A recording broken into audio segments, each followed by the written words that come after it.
किया है कि नेताओं ने जो लूट कर काला धन विदेशों में जमा किया है, इसको वापस लाकर इससे विकास करना है देश का। और ये लूट का धन 258 लाख करोड़ है, कोई मामूली रकम नहीं है। इसको वापस लाके विकास करना है। आप बोलेंगे ये कैसे आएगा? इसको वापस लाने के 4 रास्ते हैं। पहला रास्ता है कि जिन विदेशी बैंकों में ये धन जमा है, उन बैंकों में यह धन निजी संपत्ति के रूप में जमा है। व्यक्तिगत संपत्ति, किसी नेता की, किसी अधिकारी की व्यक्तिगत संपत्ति, निजी संपत्ति। अगर हम इस धन को राष्ट्र की संपत्ति घोषित करा सकें तो यह धन किसी भी बैंक में जमा नहीं हो सकता, ये वापस आएगा भारत में। क्योंकि अंतर्राष्ट्रीय बैंकिंग व्यवस्था का एक नियम है, किसी भी देश की राष्ट्रीय संपत्ति उसी देश में जमा होती है, वो जिस देश की होती है, दूसरे देश में जमा नहीं हो सकती। तो अब तक जो जमा है वो निजी संपत्ति है, हम इसको राष्ट्र की संपत्ति बना दें तो ये वापस आएगा। आप बोलेंगे ये कौन करेगा? इस काम को करने के लिए 2 संस्थाएं हमारे पास हैं। एक का नाम है सुप्रीम कोर्ट और एक का नाम है संसद। सुप्रीम कोर्ट की ताकत है कि वो किसी भी संपत्ति को राष्ट्रीय संपत्ति घोषित कर सकता है। और सुप्रीम कोर्ट ने एक बार ऐसा किया था, यूरिया घोटाला हुआ जब नरसिम्हा राव के जमाने में, तो 133 करोड़ रुपए चला गया था देश के बाहर। सुप्रीम कोर्ट ने उसको राष्ट्रीय संपत्ति घोषित करके वापस मंगा लिया और स्विस बैंक से वो 133 करोड़ रुपए वापस आ गया। और पता है, वो नरसिम्हा राव के बेटे के खाते में जमा था। हाँ, और सुप्रीम कोर्ट ने नरसिम्हा राव के बेटे को जेल भेज दिया। प्रधानमंत्री के बेटे को जेल भेजा था, वो मैं भूला नहीं कभी भी। सुप्रीम कोर्ट में इतनी ताकत है। तो हमने सुप्रीम कोर्ट में एक मुकदमा लगाया है अभी 6 महीने पहले, ये जो भारत स्वाभिमान नाम की संस्था है ना, इसकी तरफ से। और मुकदमा हमारा एक ही है कि अगर यूरिया घोटाले का पैसा सुप्रीम कोर्ट ने राष्ट्र की संपत्ति घोषित किया था, तो चारा घोटाले का भी राष्ट्र की संपत्ति है, बोफोर्स घोटाले का भी राष्ट्र की संपत्ति है, सभी घोटालों का पैसा राष्ट्र की संपत्ति है। और इस तर्क से अगर सुप्रीम कोर्ट सहमत हो जाए तो 258 लाख करोड़ को राष्ट्र की संपत्ति वो घोषित कर सकता है। और ये घोषणा होते ही हम इंटरनेशनल कोर्ट ऑफ जस्टिस में जा सकते हैं फैसले को लेकर, और आईसीजे ऑर्डर करे तो दुनिया के 70 देशों की बैंकों को पैसा वो वापस करना पड़ेगा भारत को। इस उम्मीद में मुकदमा लगाया है हमने। 6 महीने हो गए।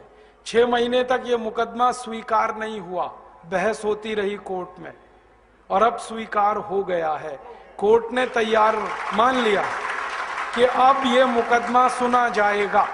6 महीने लगे और कोर्ट ने अपने को कन्विंस करने के लिए सब तरफ से जानकारी मंगाई। हमने कहा, उतने पे विश्वास नहीं किया कोर्ट ने। एक अंतर्राष्ट्रीय संस्था को कॉल किया कोर्ट ने, उसका नाम है ट्रांसपेरेंसी इंटरनेशनल। उन्होंने आके सारे दस्तावेज कोर्ट में पेश किए कि भारत का कितना ब्लैक मनी। फिर और एक संस्था को कॉल किया कोर्ट ने, उनका नाम है टैक्स जस्टिस नेटवर्क। उनको बुलाया, उन्होंने दस्तावेज दिए। फिर भारत के तमाम बड़े अधिकारियों को बुलाया कोर्ट ने, एनफोर्समेंट डायरेक्टरेट के, पूछा कि आपको मालूम है विदेशी बैंकों में खाते हैं? उन्होंने कहा हाँ खाते हैं। फिर सीबीआई वालों को बुलाया। जब सब तरफ से कोर्ट कन्विंस हुआ तो कोर्ट ने मुकदमा स्वीकार कर लिया। अब कोर्ट ने नोटिस दिया है सरकार को, और सरकार को पूछा है कि ये 258 लाख करोड़ किस किस का है, जल्दी से कोर्ट को बताया जाए। अब सरकार की हालत थोड़ी खराब है, क्योंकि जिनका पैसा है वो ही सरकार चला रहे। तो सरकार ने कोर्ट में टालम टोल करना शुरू किया है। ये टालम टोल वो थोड़े दिन करने वाले हैं, ये हमें मालूम है, क्योंकि वो बताएंगे नहीं कभी भी। तो हम सुप्रीम कोर्ट को एक दिन एक बात कहेंगे कि टालम टोल 6 महीने, साल भर, 1.5 साल, 2 साल, 3 साल, कितनी? फिर हम सुप्रीम कोर्ट को कहेंगे आप तो एक्स पार्टी जजमेंट दे दो, और कोर्ट को ताकत है वो करने की। और हम कोर्ट को कहेंगे ये नहीं बता रहे किसका पैसा है, आप तो ये कह दो जिसका भी पैसा है वो भारत की राष्ट्रीय संपत्ति है, बात खत्म हो गई। और उम्मीद है कि कोर्ट ये फैसला देगा और ये फैसला हुआ तो 258 लाख करोड़ वापस आएगा। दूसरा रास्ता है अपने पास, वो ये कि हम संसद में अगले 4 सालों में एक प्रस्ताव पास कराना चाहते हैं, और वो प्रस्ताव ये है कि 15 अगस्त 1947 के बाद जितना भी धन भारत से बाहर गया वो भारत की राष्ट्रीय संपत्ति है। बस किसी का नाम नहीं लेना, किसी की बात नहीं कहना। 15 अगस्त 1947 के बाद जितना धन बाहर गया है भारत से हवाला के थ्रू, क्योंकि सब हवाला से ही जाता है, वो भारत की राष्ट्रीय संपत्ति है। संसद प्रस्ताव को पास करे। अब इस प्रस्ताव को रखेगा तो कोई एक सांसद, और वो हमें मिल ही जाएगा अगले 4 साल में। कोई तो माई का लाल मिलेगा, ऐसा तो नहीं है कि सब मर गए। और प्रस्ताव जब रखा जाएगा तब बहस होगी। बहस वाले दिन हम देखेंगे कि कौन कौन इस प्रस्ताव का विरोध कर रहा है।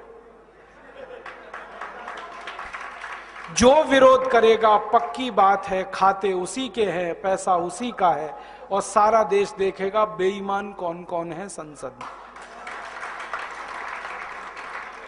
आप तो अपने सांसद पे नजर रखना बस कि आपका सांसद क्या कह रहा है।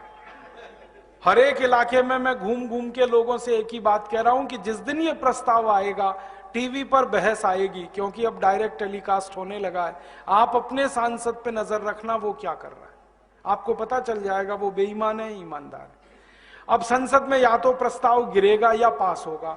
गिरेगा तो विरोध करने वाले सांसद ज्यादा चाहिए, तो सारा देश देखेगा बेईमान और हरामी कौन कौन है इस देश में। और या सांसद डर के मारे विरोध नहीं करेंगे तो झटके में प्रस्ताव पास हो जाएगा, और प्रस्ताव पास हुआ तो कानून बनेगा। अपने दोनों हाथ में लड्डू है, हमें कुछ खोना ही नहीं है, जो है पाना है। तो या तो बेईमानों को एक्सपोज करेंगे पूरे देश में और घूम घूम कर कहेंगे कि ऐसे हरामी और बेईमानों को दोबारा चुनकर मत भेजो जो विदेशी पैसे को वापस लाना ही नहीं चाहते, जो देश को अमीर होने ही नहीं देना चाहते, जो गरीबी मिटने ही नहीं देना चाहते इस देश की।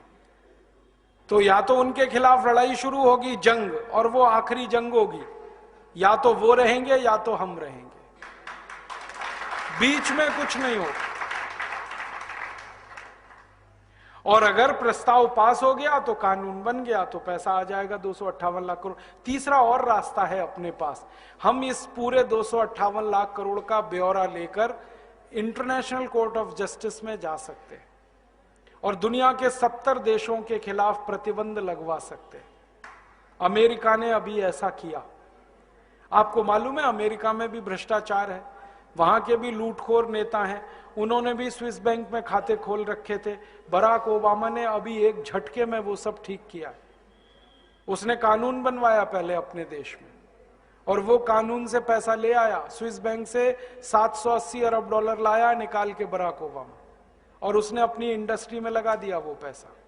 और अमेरिका के 19,780 खाते बंद कराए उसने।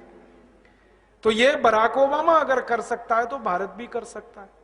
बस अंतर इतना है कि अमेरिका को बराक ओबामा मिल गया है, भारत को एक बराक ओबामा की तलाश है।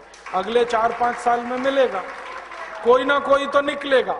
भारत माता वीर विहीन नहीं है, निपूती नहीं है, बांझ नहीं है। जब जरूरत पड़ती है इस माता ने बड़े बड़े लाल पैदा किए हैं देश की समस्याओं का समाधान करने। आगे भी होगा, इसका विश्वास है हम। और ये काम हम बराक ओबामा की तरफ से भी कर सकते। बराक ओबामा ने अभी एक बहुत रोचक बात कही। हमारे प्रधानमंत्री गए थे अमेरिका, अभी मालूम है मनमोहन सिंह अमेरिका गए। बराक ओबामा ने मनमोहन सिंह को ऑफर किया, देखो मैंने स्विस बैंक से पैसे निकाल लिए, आपको निकलवाने? ऐसे ही बोला उसने, आपको निकलवाने, मैं मदद करता हूं आपकी। तो मनमोहन सिंह की ऊपर की सांस ऊपर, नीचे की नीचे, ना हां कहा ना कहा। फिर उसने कहा मैं भारत की मदद करना चाहता हूं सीरियसली इस काम में, और मैंने जैसे पैसा निकाला है स्विस बैंकों से मैं वो बताना चाहता हूं, आप ऐसे निकालो। अब मनमोहन सिंह चुपचाप लौट आए, क्योंकि उनको बोलते ही नहीं बनता, क्योंकि सरकार चलाने वालों का पैसा है, बात ही नहीं करते वो। तो बराक ओबामा तैयार है, वो कहता है मैं मदद करूंगा भारत की। क्यों? वो कहता है भारत की मदद इसलिए करनी है, भारत महान देश है, ये वो बोलता है।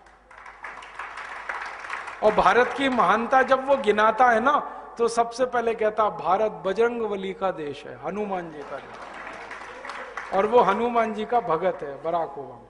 उसने मंदिर बनाया, मालूम है? आधा ईसाई आधा मुसलमान बराक ओबामा हनुमान जी की पूजा कर रहा है। जब वो चुनाव लड़ रहा था तो उसने बजरंगबली का मंदिर बनाया, जयपुर से मूर्ति मंगाई थी, स्थापित कराई। और पहला राष्ट्रपति है अमेरिका में जिसने दिवाली मनाई अभी। हाँ, दिवाली को हनुमान जी की पूजा होती है ना, उसने की वहां, पंडित जी को बुलाया उसने। और वो कहता भारत महान देश है क्योंकि महात्मा गांधी का देश है। वो महात्मा गांधी को गुरु मानता है अपना। उसके घर में एक ही फोटो है, वो महात्मा गांधी की। वो कहता है इसलिए मैं भारत की मदद करना चाहता हूं। अब भारत सरकार ही तैयार नहीं है मदद लेने के लिए। तो ये अपने पास और एक रास्ता है। तो अपने पास 4 रास्ते हैं। एक चौथा रास्ता है कि हम खुद चाहें तो स्विट्जरलैंड से दादागिरी करके ये पैसा ला सकते हैं।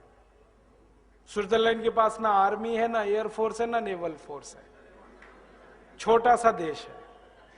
हाँ, जनसंख्या भी इतनी कम है जितनी तो हमारे एक जिले में है, उतनी तो स्विट्जरलैंड पूरे देश में नहीं। मैं तो मजाक में कभी कभी ये कहता हूं कि सारे भारतवासी, माफ करना ये कहने के लिए, इकट्ठे होके पेशाब कर देंगे तो स्विट्जरलैंड बह जाएगा।